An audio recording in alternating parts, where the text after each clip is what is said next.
बड़ी खबर के साथ ही शुरुआत करेंगे। लगातार आप देखिए किस तरह से वोटिंग प्रतिशत जो है वो बढ़ता चला जा रहा है। लेकिन अगर हम जम्मू की बात करें तो देखिए किस तरह से तीसरे चरण का मतदान लगातार जारी है। जम्मू कश्मीर में बम्पर वोटिंग हो रही है, सुरक्षा व्यवस्था चाक चौबंद रखी गई है। लेकिन इस बीच में यहाँ जम्मू की अगर हम बात करें तो अखनूर में वोटिंग हो रही है, जहां पर अभी तक 14.42% वोटिंग हो चुकी है।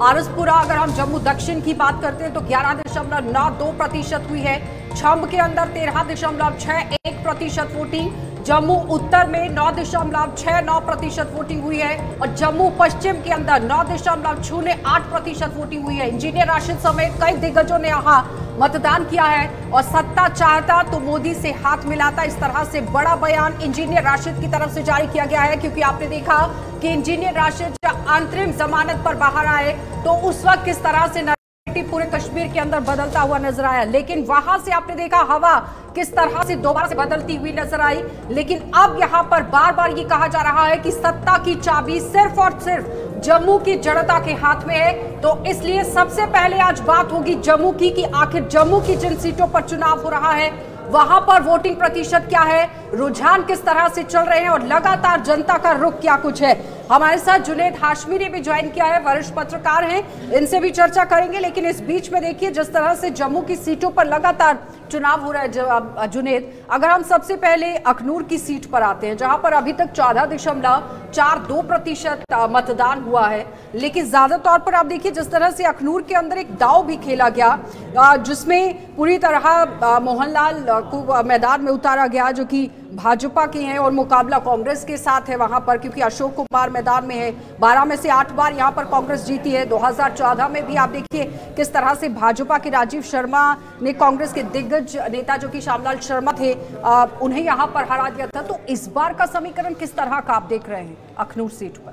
देखिए अखनूर सीट की अगर हम बात करें तो अखनूर सीट शायद जम्मू कश्मीर की जितनी भी सीटें हैं उनमें एकमात्र सीट ऐसी है जिस पर केवल और केवल 3 प्रत्याशी हैं और इन 3 प्रत्याशियों में भी 2 प्रत्याशियों के बीच में मुकाबला सीधा सीधा है।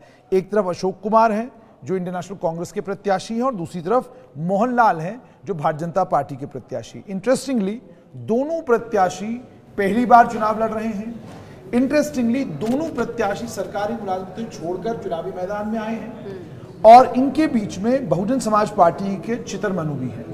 अब जब अखनूर के इस असेंबली कॉन्स्टिट्यूंसी में हम लोग घूम रहे थे तो हमने देखा कि प्रचार प्रसार दोनों पार्टियों ने जबरदस्त किया है। लोगों के बीच में दोनों पार्टीज गई हैं और दूसरा ये कि चूंकि ये कॉन्स्टिट्यूंसी पहली बार एससी रिजर्व हुई है तो एससी वोट के ऊपर भी पूरे तरीके से इन तीनों पॉलिटिकल पार्टीज ने काम किया है। एक तरफ जहां भाजपा ने महारैली करवाई और केंद्रीय गृह मंत्री अमित शाह ने वहां पर रैली को संबोधित किया, कांग्रेस का यहां पर कांग्रेस बैकफुट पर यहां इसलिए है क्योंकि कांग्रेस ने अपने किसी बड़े नेता को अखनूर में नहीं उतारा। छोटी छोटी चुनावी रैलियां करवाई, छोटी छोटी चुनावी जनसभाएं करवाई।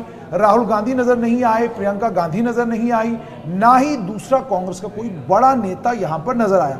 पर उसके बावजूद जब कॉन्स्टिट्यूंसी में आप घूमते हैं तो ऐसा नहीं है आप केवल मोहनलाल सुनते हैं। जगदीप सिंह भी हमारे साथ हैं। जगदीप जी आपका भी बहुत बहुत स्वागत जुड़ने के लिए, कंटिन्यू कीजिए जुनेद। तो मैं ये कह रहा था कि एक तरफ जहां भारतीय जनता पार्टी ने भव्य रैलियां करवाई, उन्होंने पूरा कार्यकर्ता पूरी ताकत अपनी अखनूर की सीट को जीतने के लिए झोंक दी है। श्यामलाल शर्मा जो वहां से पूर्व विधायक भी रहे और पिछली बार चुनाव हार गए थे, उनकी पूरी मदद भी ली जा रही है। और कई जगहों पर मैंने ये भी देखा कि मोहनलाल जो पुलिस से उन्होंने रिटायरमेंट ली और उसके बाद इस चुनावी दंगल में उतर आए। कई जगहों पर मैंने मोहनलाल के साथ में राजीव शर्मा की भी तस्वीरें देखी, उनके चित्र देखे। यानी वो पूरी कोशिश कर रहे हैं जो क्षेत्रीय वहां के नेता हैं उनकी मदद भी ली जाए। श्यामलाल शर्मा जो वहां से पूर्व विधायक रहे हैं और माना जाता है कि उनका आज भी बहुत साइजेबल वोट पर असर है। मोदी लहर में भी वो 20,000 से ज्यादा वोट ले गए थे। और सवाल रहेगा, आपने कहा कि कांग्रेस बैकफुट पर नजर आ रही है, कांग्रेस का मेन स्ट्रीम में ना आना, इसके पीछे क्या बड़ी वजह आप मानते हैं कि वो मुख्य धारा या मुख्य तौर पर सामने प्रचार प्रसार में नहीं आए, उनके बड़े नेता सामने नहीं आए, उसके पीछे क्या वजह है? क्या नेशनल कॉन्फ्रेंस का मैनिफेस्टो या जो वो प्रमुख मुद्दे उसमें रखे गए? देखिए जहां तक कांग्रेस का ताल्लुक है ये तो समझ से परे है कि उन्होंने राहुल गांधी और प्रियंका गांधी को जिस तरीके से भारतीय जनता पार्टी ने अमित शाह हो, प्रधानमंत्री नरेंद्र मोदी हो, जगत प्रकाश नड्डा हो या उसके अलावा जो भारतीय जनता पार्टी के बाकी बड़े चेहरे हैं, योगी आदित्यनाथ, उस सबको मैदान में उतारा, सबको यहां पर चुनावी जनसभाएं सबसे करवाई। खासतौर पे अखनूर की अगर बात करूं मैं तो वहां पर खुद केंद्रीय गृह मंत्री पहुंच गए। उसकी जगह कांग्रेस ने अपने बड़े नेताओं को यहां पर नहीं लाया। उम्मीद और तवक्का ये थी कि शायद यहां पर प्रियंका गांधी आएंगी, शायद राहुल गांधी आएंगे, ना प्रियंका आई ना राहुल आई। इसके कई कारण हो सकते हैं, लेकिन एक कारण जो राजनीतिक विशेषज्ञ के तौर पर मुझे लगता है वो कारण ये है कि कांग्रेस अपना मत प्रतिशत बढ़ता हुआ जम्मू संभाग में नहीं देख रही। उनको ये नहीं लग रहा कि हम कोई बहुत बड़ा नंबर या साइजेबल नंबर जम्मू कश्मीर में लाने जा रहे हैं। उन्हें ये लग रहा है कि अगर यहां पर हम स्लिप हो गए और ब्रांड राहुल तो उसको तो प्रचार प्रसार जबरदस्त हो रहा है, तो राहुल गांधी की जो छवि इस समय देश में बनी है, खासतौर पर जब से वो नेता प्रतिपक्ष बने हैं, वो चाहते हैं कि उस छवि को किसी तरीके का कोई नुकसान न पहुंचे, वो छवि इंटैक्ट रहे। जगदीप जी हैं क्या, उन्हें सामने ले आइए प्लीज, क्योंकि जिस तरह से जुनैद ने एक सवाल रख दिया है कि कांग्रेस पार्टी की तरफ से ज्यादातर प्रचार भी नहीं देखा गया है, क्योंकि एक दो रैली जो हुई है बस उसी से लगातार यहाँ पर बात बनाती नजर आई है कांग्रेस। लेकिन जुनैद जिस तरह से सवाल रख रहे हैं, जगदीप जी जवाब दीजिएगा कि नेता प्रतिपक्ष जब से राहुल गांधी बने हैं, एक स्ट्रॉन्ग ऑपोजिशन लीडर के तौर पर वो सामने आए हैं, वो अपनी छवि को मद्देनजर रखते हुए जम्मू कश्मीर के अंदर रैलीज नहीं कर रहे थे, जिस तरह से सवाल रख रहे हैं जुनैद जी। जगदीप। आशा जी आपका आभार, तमाम साथी जो जुड़े हैं सबको अभिनंदन। देखिए ये एक विश्लेषक के तौर पर इनका दृष्टिकोण है, ये क्या सोचते हैं ये व्यक्तिगत तौर पर ये ज्यादा बेहतर बता सकते हैं, लेकिन अगर ये थोड़ा सा होमवर्क और करें तो मैं बता दूं इनको, इनकी जानकारी में होना चाहिए कि रामगढ़ में और बिलावर में दोनों जगह पर मौसम का हवाला देकर चॉपर को उतरने तक नहीं दिया गया, और यही कारण है कि आखिरी 4 दिनों में हरियाणा में राहुल गांधी जी और प्रियंका गांधी रथ यात्रा पर निकले हैं। सही। इस बात को समझना पड़ेगा आपको कि ये भाजपा जो है ये किस तरीके के हथकंडे अपनाती है, ये पूरा देश जानता है। हर काम दाम दंड भेद सब लगाकर जहां इनको लगता है कि हमारी यहाँ पर अब बिस्तर गोल होने वाला है, कोशिश करो कि विपक्ष का कोई बड़ा नेता ना आए। आपने देखा रामगढ़ में किस तरीके से कितना मौसम खराब था उस दिन, बताइए जरा। अगर जोगी जी का चापर उतर सकता है, अगर बाकी काम शीर्ष जो भाजपा का है उनकी हवाई यात्राएं हो सकती हैं, रामगढ़ के अंदर आपको नहीं उतारने दिया गया है, तो रास्ते से मुड़कर वापस आएंगे। सर आपके सहयोगी दल के प्रमुख नेता को भी बयान देना पड़ा था, उमर अब्दुल्ला का बयान शायद आपने सुना होगा जगदीप जी, फिर जवाब आपसे लेते हैं। नहीं, आप बात को दूसरी तरफ ले जाते हैं। पहले तो इस सवाल का जवाब दे दूं मैं, जो मैंने दिया कि ये निश्चित तौर पर भाजपा की चाल थी कि तमाम बड़ी जनसभाओं को आखिरी 2 दिनों में कैंसिल करना पड़ा। नहीं, इसका जवाब तो ताहिर जी देंगे। ताहिर जी जवाब दीजिएगा प्लीज, क्योंकि पार्टी विशेष को लेकर बात हो रही है। जगदीप जी जवाब दीजिए। ताहिर जी देखिए कांग्रेस की मजबूरी है इस टाइम पे, जो इनके अलायंस पार्टनर है वो इनको सीरियस नहीं लेते। मैं उमर अब्दुल्ला साहब से स्टार्ट करूँगा। हाल ही में उमर अब्दुल्ला साहब ने ये कहा कि कांग्रेस पार्टी जम्मू में सीरियस ही नहीं है, जम्मू में उनका जो काम करने का तरीका है, जो वर्किंग है, मुझे नहीं लगता कि कांग्रेस जीत पाएगी, ये इनके अलायंस पार्टनर कह रहे थे। और जब इनका जहाज़ अगर लैंड ना करे, टेक ऑफ ना करे पूरे हिंदुस्तान में, तो बात उंगली प्रधानमंत्री साहब पे उठती है, भारतीय जनता पार्टी पे उठती है। जो एक चॉपर का जो सिस्टम होता है, प्रॉपर ढंग से जाके वहाँ पे देखा जाता है, लॉन्गिट्यूड देखा जाता है कि कहाँ पे जहाज़ टेक ऑफ करेगा, कहाँ बैठेगा, कहाँ उठेगा, बहुत सारी चीज़ें होती हैं सिक्योरिटी रीजंस को देके। लेकिन जब हालात ख़राब होते हैं, मौसम ख़राब होता है और इन लोगों को वहाँ पे आने नहीं दिया गया, और मौसम उस दिन सिर्फ उन जगहों पे ख़राब नहीं था, हमारे बहुत सारे लीडर्स जम्मू के ऊपर से घूम के वापस दिल्ली में गए हैं, उस चीज़ का ये हवाला नहीं देंगे। हमारे बहुत सारे लीडर्स की जो यहाँ पे रैलीज थी वो डिस्टर्ब हो रही थी। योगी आदित्यनाथ जी ने, जो यूपी के सीएम हैं, उन्होंने एक जगह मोबाइल के ऊपर उन्होंने पब्लिक के साथ खिताब किया, हमने उस चीज़ को नहीं दिया। लेकिन से लड़ा नहीं जा सकता है, इस तरह के प्रोपेगेंडा करना। दिग्गज कदावर नेता वापस नहीं लौटे हैं, भारतीय जनता पार्टी के भी कई नेता वापस लौटे। जवाब दीजिएगा। आशा जी, ताहिर भाई हमारे, मैं बोलता हूँ ना, बड़े बुद्धिजीवी आदमी हैं, हर बात पे पर्दा डालना बात भी जानते हैं, पर ये भूल जाते हैं कि कई जगहों पर जब इनको चूकना पड़ता है ना, भाजपा ने विज्ञापन जारी किए तमाम राष्ट्रीय अखबारों में कि आज फला जगह पर हमारी रैलीज यहाँ होनी है, फला हमारा नेता जो है वो उन रैलीज को संबोधित करेगा। ये लिस्ट मेरे पास है, दिखा दूं अगर आप कहें तो। एक जगह बता दे जहां पर ये टेलीफोनिकली बोल रहे हैं वो तो खड़गे साहब ने भी किया। मसला ये है, मैं आपको सिंपली एक बात बताना चाहता हूं, आज 3 दिनों का प्रचार जो था निरंतर हरियाणा में चलता नजर आ रहा है। आप देखिए वहां पर आप इस बात को समझना पड़ेगा आपको कि राहुल जी ने अगर रथ यात्रा को रेफरेंस दी है तो चलिए इस वक्त की बड़ी खबर आपके सामने, तीसरे चरण में 11 बजे तक का टर्नआउट सामने आ गया है, जिसमें 33.84% वोटिंग उधमपुर के अंदर हुई है। बारामूला के अंदर 23.20% मतदान हुआ है। सांबा में अब तक 31.50% मतदान हो चुका है। तीसरे चरण में 11 बजे तक का ये आंकड़ा, पूरा टर्नआउट देखिए किस तरह से है। 28.12% मतदान पूरा जम्मू और कश्मीर के अंदर देखिए किस तरह से हो रहा है। बारामूला में सबसे कम वोटिंग इस वक्त तक आंकी गई है 23.20% और सांबा में इस वक्त तक लगातार 31.50% मतदान हुआ है। जगदीप जी कंटिन्यू कीजिएगा और जुनेद मैं आप ही के पास आ रही हूँ क्योंकि अखनूर की सीटों को हम यहाँ पर डिस्कस कर रहे थे। जल्दी से अपनी बात रखिएगा जगदीप जी, उसके बाद फिर सीटों पर डिस्कस करते हैं। लेकिन फिलहाल कहाँ पर वोटिंग टर्नआउट क्या कुछ है वो आपके सामने है। जी जगदीप जी।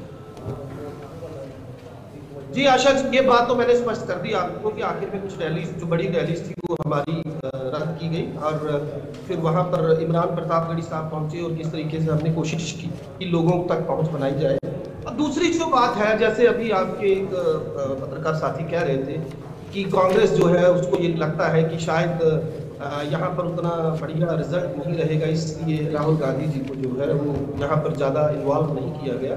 तो मैं आपको एक बात बता दूं कि आप पिछले लोकसभा चुनाव का रिजल्ट उठाकर देखिए, you would be able to get an idea out of कि किस तरीके से भाजपा को लाखों वोटों का नुकसान लोकसभा चुनाव में हुआ। यद्यपि विधानसभा चुनाव में एजेंडा डिफरेंट हो जाते हैं, जगदीप जी ठीक है।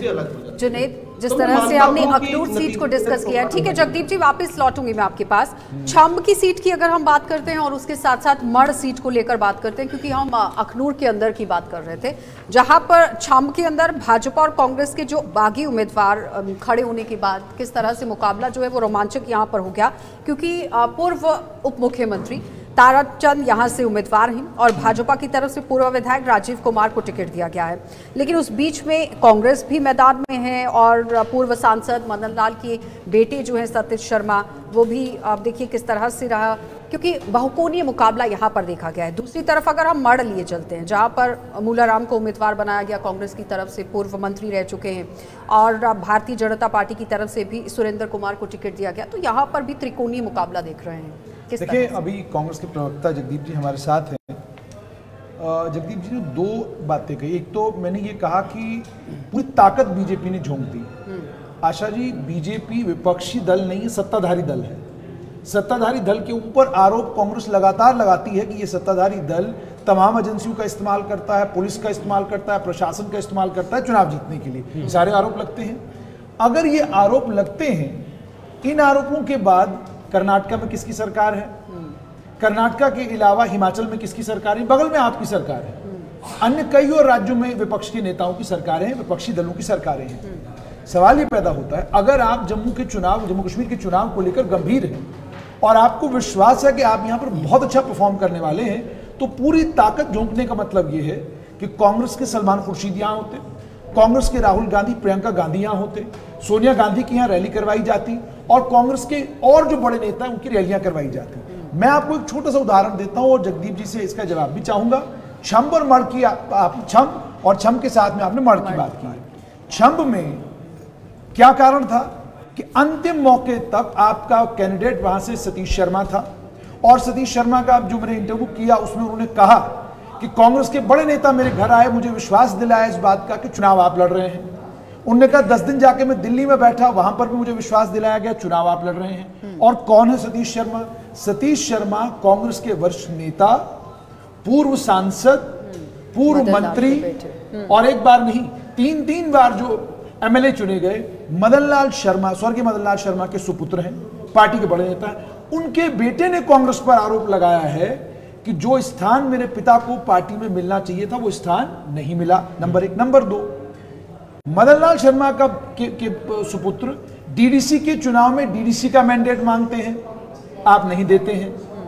अब चुनाव की बारी आती है, वो कहते हैं जनाब चुनाव का मैंडेट दीजिए, आप नहीं देते हैं। और आप करते क्या हैं? जो कॉन्स्टिट्यूएंसी, देखिए आप जब राजनीति में उतरते हैं और चुनावी दंगल में आप हैं, तो चुनावी दंगल में आपकी प्राथमिकता होती है चुनाव जीतना।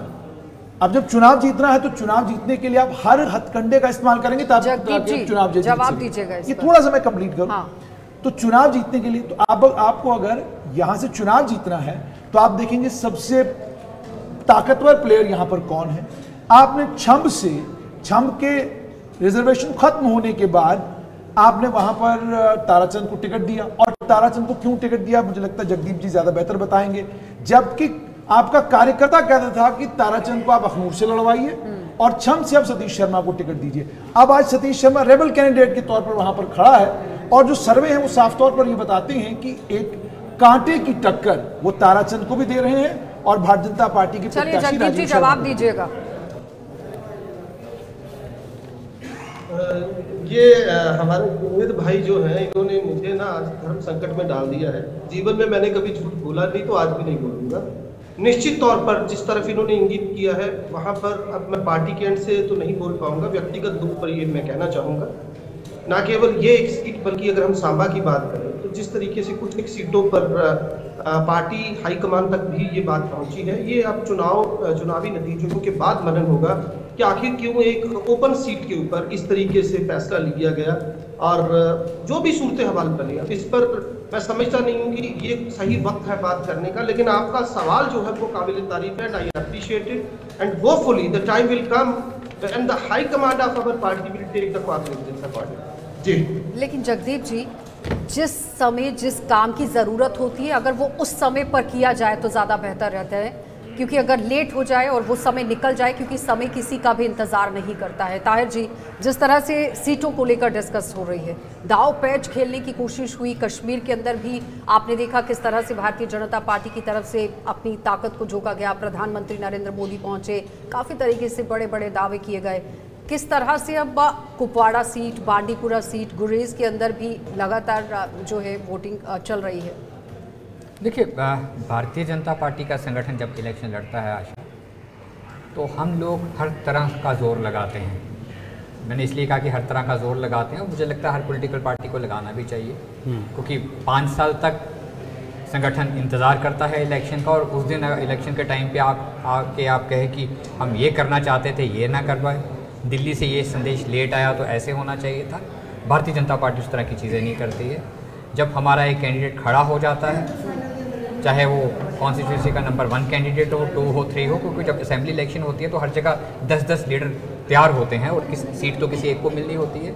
और भारतीय जनता पार्टी का ये डिसिप्लिन है, जब एक के ऊपर पार्टी मोड़ लगा देती है कि ये यहाँ का एमएलए कैंडिडेट है, और पूरा संगठन पूरा कैंडिडेट्स पे तो सबसे पहले सर आप ही में वो हेरफेर हुई थी। जब पहली आपकी लिस्ट आई थी तो 1 घंटे के अंदर आपने लिस्ट को वापस लिया था। देखिए, उस टाइम पे कोई हेरफेर नहीं हुई थी। मैं आपको ये चीज़ भी क्लियर करूँ, ये बार बार ये सवाल हमारे पे उठाए गए। उस टाइम पे हमारे आईटी सेल की तरफ से सभी लिस्टें एक ही टाइम पे निकाल दी की, जबकि पार्टी हाईकमांड का उस टाइम पे ये प्लान था कि इसको एक दिन निकाला जाए, 2-3 दिन के बाद दूसरे को निकाला जाए, क्योंकि जब असेंबली की सीट्स ओपन करती है कोई भी पॉलिटिकल पार्टी, और स्पेशली भारतीय जनता पार्टी की तरह का परिवार, तो मैंने कहा ना हर जगह पे 10 कैंडिडेट होते हैं, तो एक रोष, एक घर में झगड़ा, घर में नाराजगियाँ, बहुत कुछ होता है। इंजीनियर राशिद को आपने सुना, क्योंकि जब इंजीनियर राशिद जेल से बाहर आए अंतरिम जमानत पर, तो हर कोई ये कह रहा था कि प्रॉक्सी कैंडिडेट बनेंगे, वोट बैंक को तोड़ने की कोशिश होगी, लेकिन आज उनकी तरफ से एक बड़ा बयान जारी कर दिया गया।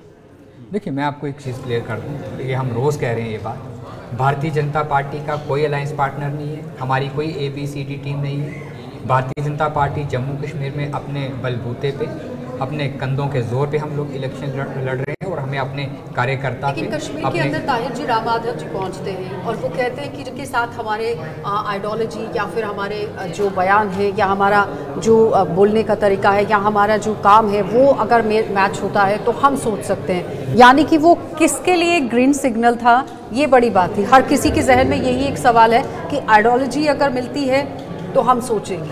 देखिए, राम माधव साहब पार्टी के बहुत वरिष्ठ नेता हैं, जम्मू कश्मीर को अच्छी तरह समझते हैं, और ये उनका एक ज़ाती बयान होगा। मुझे लगता है अगर आपको मौका मिलेगा तो उनसे पर्सनली पूछिएगा। एक पार्टी का प्रवक्ता होने के नाते जो मैं आपको इस चीज़ पे जवाब दूंगा, भारतीय जनता पार्टी हमेशा उन लोगों की कदर करती है जो तिरंगे की इज़्ज़त करते हैं, जो देश की इज़्ज़त करते हैं, जो देश की मिट्टी की इज़्ज़त करते हैं। भारतीय जनता पार्टी उनकी कदर करती है। और चलिए फिलहाल ठीक है ताहिर जी, कहां पर कितनी वोटिंग हुई है वो आपको दिखा देते हैं। देखिए 11 बजे तक का जो आंकड़ा है वो किस तरह से बताया गया है। लगातार 28.12% मतदान हुआ है और साथ ही साथ अखनूर के अंदर 32.55% मतदान हुआ है। बारी ब्राह्मणा के अंदर आपको लिए चलेंगे जहां पर आप देखिए किस तरह से वोटिंग प्रतिशत बढ़ रहा है और ज्यादा तौर पर देखिए एक एक करके जो लोग अपने घरों से बाहर निकल रहे हैं, क्योंकि बाहू सीट पर भी 23.29% यहाँ पर वोटिंग हो गई है। छंब के अंदर 33.54% हुई है, बिश्नाह के अंदर 30.23% और जम्मू ईस्ट की बात करें तो 21.56% अभी तक वोटिंग हो गई है। और इसके साथ साथ देखिए एक एक करके वोटिंग प्रतिशत लगातार बढ़ रहा है, क्योंकि जम्मू वेस्ट के अंदर 21.90% वोटिंग हुई, जम्मू नॉर्थ के अंदर 23.85% है, नगरोटा के अंदर आप देखिए 31.26% और मर्ड कॉन्स्टिट्यूंसी के अंदर यहाँ पर 32.22% वोटिंग हुई है। आरएसपुरा जम्मू साउथ की बात करें तो 24.14% वोटिंग हुई है। लेकिन अब आपको सीधा बारी ब्राह्मणा लिए चलेंगे, वहां से आपको कुछ तस्वीरें दिखा देते हैं कि किस तरह से वहां पर भी वोटिंग चल रही है। एक एक करके लगातार आपके सामने तस्वीरें रखना बहुत जरूरी है, क्योंकि लंबी लंबी कतारों में लोग अपने घरों से बाहर निकल रहे हैं और अपने वोट को कास्ट कर रहे हैं। लेकिन इस बार हर किसी का ये कहना है जुनेद कि जिस तरह से पहले लोकसभा चुनावों में सिर्फ और सिर्फ प्रधानमंत्री के चेहरे पर वोट डाला गया था, लेकिन इस बार जो विधानसभा का चुनाव हो रहा है वो नुमाइंदे के चेहरे पर हो रहा है। लेकिन 17 जो पूर्व मंत्री इस बार मैदान में हैं, उनकी भी किस्मत जो है वो दांव पर लगी हुई है। नहीं, लेकिन जैसे आपने कहा कि कैंडिडेट को वोट पड़ रहा है, उसका अंदाजा इस बात से लगता है कि जो मत प्रतिशत इस समय 12 बजने वाले हैं और लगभग 30% को क्रॉस कर चुका है। लेकिन मैं हमारे साथ ताहिर साहब हैं, इनसे भारतीय जनता पार्टी के प्रवक्ता, इनसे जानना चाहूँगा कि कार्यकर्ता पूरी अपनी जिंदगी झोंक देता है पार्टी को बनाने में, पार्टी को मजबूत करने में, और अंत में कार्यकर्ता को उम्मीद यही होती है कि ठीक है 5 साल के बाद जब चुनाव आएंगे तो संभवतः हमें मैंडेट मिलेगा, हम चुनाव लड़ेंगे। आपकी पार्टी की खूबी है कि आपने जो रेबेलियन हुआ, जो लोग रेबल हुए, आपने फौरन उनको जो है पार्टी में वापस बुलाया, आप उनके घर गए, समझाया बुझाया, कहा एक परिवार हमको जीतना है और जम्मू को मुख्यमंत्री बनाना है, ये नारा आपने लगा दिया। एक पवन खजूरिया है, वो कह रहे हैं हम लड़ेंगे। और कई पार्टियों में आपके ही पार्टी के लोग जो है प्रत्याशी हैं। उधमपुर जिले में चले जाइए तो सारे प्रत्याशी आप ही की पार्टी के हैं। तो मुझे ये बताइए क्या कारण है? विचारधारा जो भारतीय जनता पार्टी की एक समय तय करती थी कौन आएगा कौन नहीं आएगा, उस विचारधारा को आपने छोड़ दिया। जल्दी से ताहिर जी इस पर जवाब दीजिएगा, फिर उसके बाद जनता के पास उसको ले आएंगे, चाहे वो किसी भी दल से आए, चाहे वो किसी भी पार्टी से आए, अपने कार्यकर्ता को हम इग्नोर करेंगे। ये चीज इन चुनाव में हुई है, इस पर चिंतन मंथन हो रहा है। देखिए, इसके ऊपर चिंतन मंथन हुआ है, लेकिन भारतीय जनता पार्टी का जो एक काम करने का तरीका है, 10 साल के बाद असेंबली इलेक्शंस हो रहे हैं और हमारा मेन जो एक फोकस है वो कि हमने सरकार बनानी है और कैसे बनानी है। इसलिए उन चीज़ों के ऊपर सेंट्रल हाईकमांड ने भी सोचा है, यहाँ के संगठन ने भी सोचा। बाकी जो हमारे कार्यकर्ता हैं जिनकी नाराज़गियाँ थी, बहुत कुछ था, हर जगह पे 10-10, 12-12 कैंडिडेट थे जो सीट मांग रहे थे, लेकिन बहुत कुछ बड़े परिवारों में बहुत कुछ होता है, लेकिन जो चीज़ सुबह स्टार्ट और शाम तक अगर उसको एमिकेबली सॉर्ट आउट कर लिया जाए तो ज़्यादा बेहतर होता है। और भारतीय जनता पार्टी उस चीज़ को कर भी लेती है, कार्यकर्ता फिर घर वापस आ जाता है, वही भारतीय जनता पार्टी की खूबसूरती। तो इस बात में कितने दुखी है, कई सारे लोग जो हैं वो आपकी पार्टी के अलग-अलग कुछ तस्वीरें आपके सामने हैं और साथ ही लोगों का क्या कुछ कहना है, क्योंकि जो नेता मैदान में हैं इस वक्त वो भी लगातार अपना वोट कास्ट कर रहे हैं। बारी ब्राह्मणा से भी कुछ लोगों को आपको सुना देते हैं। चांदनगर जीवल के अंदर भी युद्धवीर सेठी पहुंचे थे, उनका भी क्या कुछ कहना है, जरा वो भी आपको सुना देते हैं, पहले वो सुनिए। सबसे बड़ी बात ये एक त्यौहार है, हम इसको वोट नहीं मानते, ये त्यौहार है। ये है कि हमें फिर से बीजेपी को बहुमत से जिताना है। आप आसपास देख के नजर मार के देखें कि इससे बढ़िया विकल्प कोई है ही नहीं। जो हाईवे पे काम हो रहे हैं, सारे काम हो रहे हैं, इससे बढ़िया विकल्प ही कोई नहीं है। जम्मू कश्मीर के लिए बेहतर सरकार तो बीजेपी ही हो सकती है। अगर 10 साल ये राज किया है उन्होंने लेफ्टिनेंट के जरिए, तो आगे आने वाले टाइम पे भी वो बीजेपी ही करे तो अच्छा है, क्योंकि 370 ने तो तबाह कर दिया था जम्मू वाले लोगों को। इससे ज़्यादा क्या कहूँगा मैं। अच्छा है, क्योंकि चुनाव तो करवाना ज़रूरी है, सरकार लाना ज़रूरी है, लेकिन ये जो पिछली सरकारें रही हैं उन्होंने क्या किया है, आप देख रहे हैं सामने सब कुछ दिखाई दे रहा है। पिछली सरकारों ने 70 साल में कुछ नहीं किया, खासकर डोगरों के हक मारे हैं। तो आज चुनाव होगा तो उसके बाद देखते हैं बीजेपी क्या करती है। तो 10 साल के बाद वोटिंग हो रही है तो बहुत बढ़िया लग रहा है जी। हमें अपना हक देने का मिल रहा है, मौका मिल रहा है जी। सरकार देखो जिस बंदे ने काम किया उसी को वोट मिलना चाहिए जी। तो बाकी ठीक है, जो भी आएगी सरकार अच्छी होनी चाहिए, चलनी चाहिए 5 साल बढ़िया है। पार्टी वाइज तो नहीं बता सकते, देखो जिसका जोर है वो तो आपको पता ही है, लेकिन कुछ अभी कमेंट नहीं करना चाहिए भाई कौन चाहना आना चाहिए। मोदी जी मोदी जी और कौन, जो सब कुछ देखता है बेचारा, सबका ख्याल रखता है। अच्छी सरकार होनी चाहिए। जैसे 10 साल के बाद चुनाव आ रहे हैं तो मतलब जो काम रुके हुए हैं लोगों के, जो बड़ी सारी मुश्किलें लोगों को आ रही थी, काफ़ी देर से हमारे यहाँ पे चुनाव नहीं हुए थे जम्मू कश्मीर राज्य में, तो इस बार इलेक्शन हो रही है। तो हम यही चाहते हैं कि अच्छी सरकार आए, लोग जो अच्छी चुन के आए। तो कुछ और तस्वीरें भी हैं। गवर्नमेंट गर्ल्स हाई स्कूल है सिटी चौक में, वहां पर किस तरह से वोटिंग चल रही है, और सुचेतगढ़ बॉर्डर के अंदर की भी तस्वीर आपको दिखाएंगे, जहां पर आरएसपुरा के अंदर क्या कुछ है वो भी आप देखिए जरा।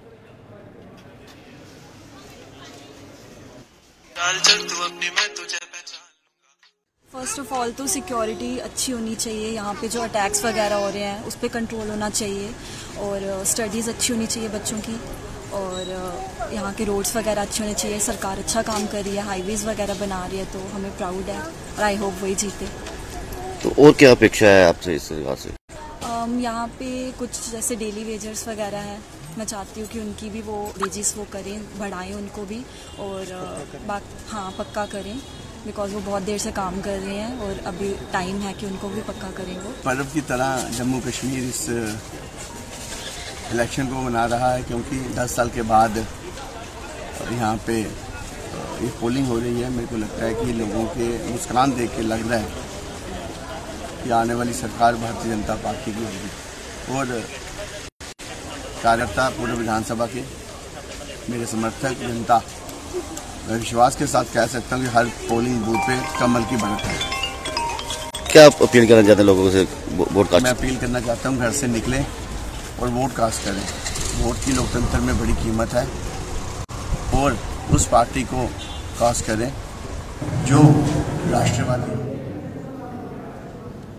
चलिए, तो फिलहाल युद्धवीर सेठी को आप सुन रहे थे किस तरह से वो भी अपनी बात को रख रहे हैं, लेकिन लगातार अभी भी आप देखिए वोटिंग प्रतिशत किस तरह से बढ़ रहा है। और जिस तरह ताहिर जी आप ही की बात हो रही थी, कश्मीर के अंदर की अगर हम बात करें तो वोटिंग टर्नआउट लगातार वहां पर भी बढ़ रहा है, और पहले चरण में आपने देखा 60 से 70% वोटिंग हुई, लेकिन उस बीच में 57% वोटिंग जो है अप्रॉक्सीमेटली 58% वोटिंग दूसरे फेज में देखी गई है। लेकिन अभी तक का टर्नआउट यहाँ पर जिस तरह से 28.12% है, किस तरह से उस पूरे टर्नआउट को देख रहे हैं, क्योंकि वोटिंग प्रतिशत बढ़ रहा है। और आप ही की तरफ से एक दावा जरूर किया गया है कि लोकतंत्र की मिसाल कायम हुई है, क्योंकि हालात जो पहले थे वो आज नहीं है। लोग अपने घरों से बाहर निकल रहे हैं, आज बंद नहीं होता है, आज हड़ताल नहीं होती है, आज गोली नहीं चलती। जवाब दीजिएगा इस पर। और एक सवाल का जवाब मैं जगदीप जी से आपने सवाल भी पूछा और उसमें अपना जवाब आपने खुद भी दे दिया। हालात बदले हैं। पहले इलेक्शंस होते थे तो मुझे लगता है श्रीनगर में बहुत सारी जगहों पे कर्फ्यू लग जाता था, पत्थरबाजी होती थी, ब्लास्ट हो जाते थे, लेकिन उन लोगों को वार्न कर दिया जाता था कि आपने कहाँ वोट डालना है, कहाँ वोट नहीं डालना है। हाशमी साहब मेरी बात से सहमत होंगे। 3000 वोट लेने वाला एमएलए बन जाता था, 5,500-6,000 वोट लेने वाला मेंबर ऑफ पार्लियामेंट बन के चला जाता था। लेकिन कश्मीर बदल चुका है, नए कश्मीर का आगाज़ हो चुका है और कश्मीर का आवाम नई लीडरशिप की तलाश में है। ठीक है, जगदीप जी।